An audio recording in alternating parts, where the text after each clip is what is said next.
Hi, this is Glenda. I have a very small sort of share today, just what I've been doing, which hasn't been a lot, haven't been very productive, so I don't have a lot to share. What I have been asked to do is to make some birthday cards for playgroup to give to the children. So birthday cards for male and female 1, 2 and 3 year olds. This is totally out of what I do. The only time I make birthday cards like that are for my grandchildren, who now start from 3 up. So getting my head around this is going to be interesting. I'm also trying to make multiples, which is another thing I don't do. I won't call it mass production because 3 is about my limit of one given thing. So I started with these cut out ones and just cut out the numbers, and then I used what's the positive of the numbers to make another card, and I actually stamped my happy birthday on my first one upside down, so I ended up with a surplus 3, so hence there are 4. I used a punch to do the banners, and I used the leftovers to make up the 4th card, and I've just done stickers in the background. I'm hoping they're going to be okay. I have no idea what they're actually after. And that moves us on to the next thing. Our next paper mates, we're going to do shaker cards. So what I've been doing is making my own little shaker cups. So the bought ones come in a box like this, and they look like this. And what I've been using is my yogurt that I sometimes buy. Comes with this packaging. So what I'm doing is cutting them apart, and I'll show you what I do then. And I end up with these treat cups, which are not, they're bigger, they're about the same depth, fraction bigger maybe. These are not for mailing these cards, unless you're putting it in with a parcel or something. But, they're not dissimilar, and they're free, basically. So, I should have grabbed my scissors before I started. But no. There's a little bit of cardboard. So I'm just cutting apart the sheets, and then coming in and trimming around. Some of it has enough where you can leave a little ridge. Some of it you end up very close to the edge, but it all works.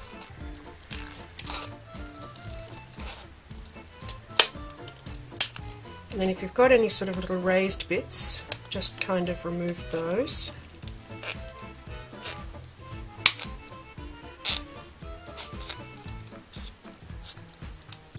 So we've got that.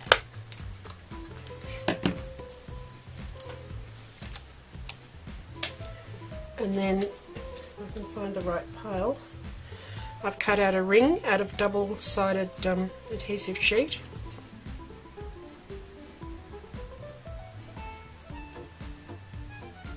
You just take one side off that and put it on the cup.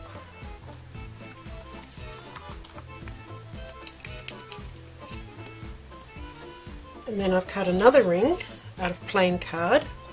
So we're going to sandwich the little cup between the 2 rings.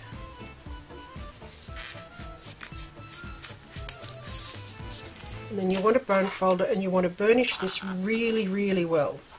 You want those 2 rings to stick together and really hold it together, because some of the cup has very little edge on it. So if you don't want everything to escape, you really want this to be burnished together well. So it ends up, you really can't tell where one ring begins and the other ends. And that gives us our little treat cup. So there's the original, and there's mine. Yeah, there is a difference in size, but hey, these work.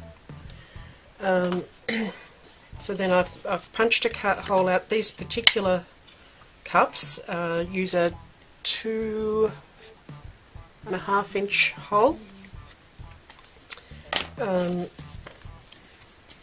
So then you can peel the other half off your adhesive, hopefully.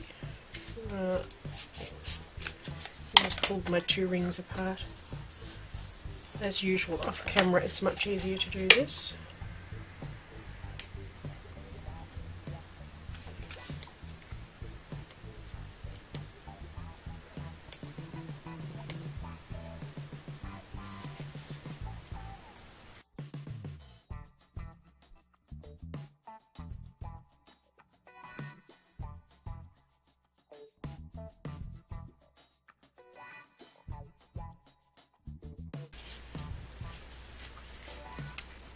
Amazing.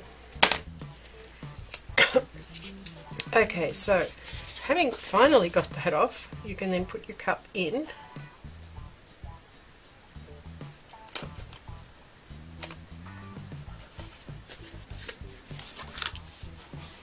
And push down well on your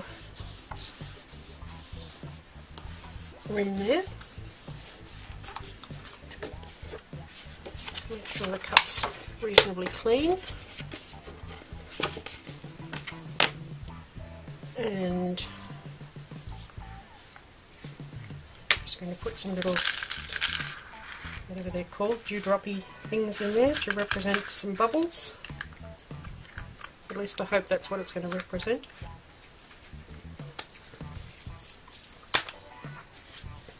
And I've got another circle that's bigger than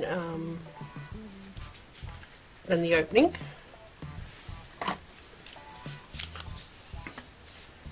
And a good layer of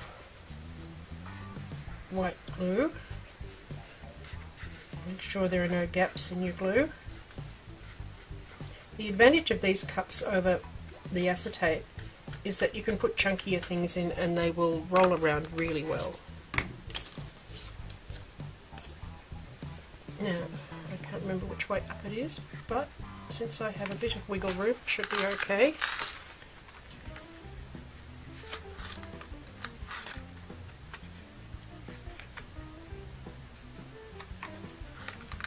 Oh, if I'd stopped turning it the wrong direction.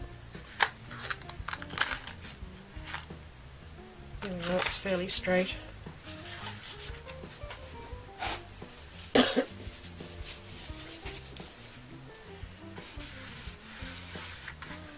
So then to finish the inside, I've just got a piece of liner paper, just ordinary copy paper.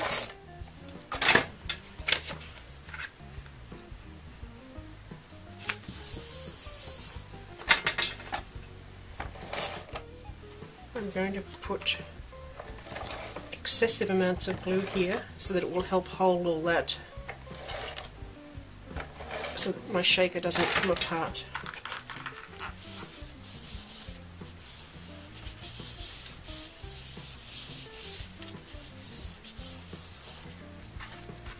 So the inside looks neat, the outside's done, and then what I've done on these is simply add another ring around the outside, so I haven't prepared that, I'll do that afterwards, and it just finishes it. So that's my homemade shaker, and if you can find some packaging with sort of a cup shape in it, it works quite well. And you know, it doesn't matter that I couldn't get a full, you know, this really is close here, and this method seems to work fine. So I shall now go and make another 10 or something to add to what I've done, ready for our next paper mates. Like I said, a little share. Thank you for watching.